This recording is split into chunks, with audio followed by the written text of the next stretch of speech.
بسم اللہ الرحمن الرحیم۔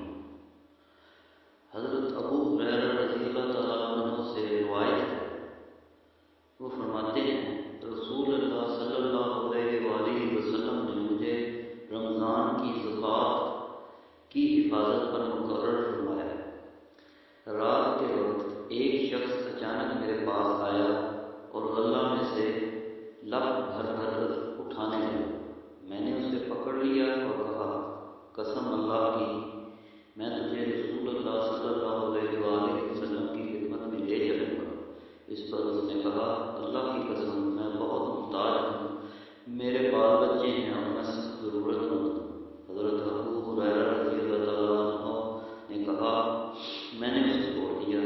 صبح ہوئی تو رسول اللہ صلی اللہ علیہ وآلہ وسلم نے مجھ سے پوچھا، اے ابو ہریرہ، گزشتہ رات تمہارے قیدی نے کہا کیا تھا؟ میں نے کہا، یا رسول اللہ صلی اللہ علیہ وسلم، اس نے سخت ضرورت اور بال بچوں کا رونا رویا، اس لیے مجھے اس پر رحم آ گیا اور میں نے اسے چھوڑ دیا۔ آپ صلی اللہ علیہ وسلم نے فرمایا کہ وہ تم سے جھوٹ بول کر گیا ہے، ابھی وہ پھر آئے گا۔ رسول کریم صلی اللہ علیہ وسلم کے اس فرمانے کی وجہ سے مجھے یقین ہو گیا کہ وہ دوبارہ آئے گا، اس لیے میں اس کی تاب میں لگا رہا، اور جب وہ دوسری رات آ کے پھر غلہ اٹھانے لگا تو میں نے اسے پھر پکڑ لیا اور کہا، تجھے رسول کریم صلی اللہ علیہ وسلم کی خدمت میں حاضر کروں گا۔ لیکن اب بھی اس کی وہی التجا تھی کہ مجھے چھوڑ دے، میں محتاج ہوں، بال بچوں کا بوجھ میرے سر پر ہے، اب میں کبھی نہیں آؤں گا۔ مجھے رحم آ گیا اور میں نے اسے پھر چھوڑ دیا۔ صبح ہوئی تو رسول کریم صلی اللہ علیہ وآلہ وسلم نے فرمایا، اے ابو ہریرہ، تمہارے قیدی نے کیا کیا؟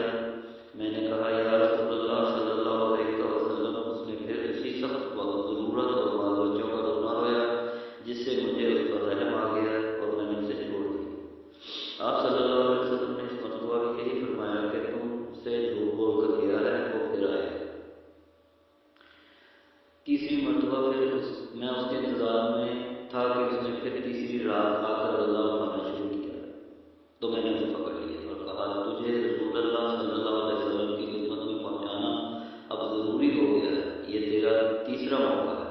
ہر مرتبہ تم یقین دلاتے ہو کہ پھر نہیں آؤں گا، لیکن تم باز نہیں آتے۔ اس نے کہا، اس مرتبہ مجھے چھوڑ دو تو میں تمہیں ایسے چند کلمات سکھا دوں گا جس سے اللہ تعالیٰ تمہیں فائدہ پہنچائے گا۔ میں نے پوچھا، وہ کلمات کیا ہیں؟ اس نے کہا، جب تم اپنے بستر پر لیٹنے لگو تو آیت الکرسی یعنی اللہ لا الہ الا هو الحی القیوم پوری پڑھ لیا کرو۔ ایک نگران فرشتہ اللہ تعالیٰ کی طرف سے برابر تمہاری حفاظت کرے گا اور صبح تک شیطان تمہارے پاس کبھی نہیں آ سکے گا۔ اس مرتبہ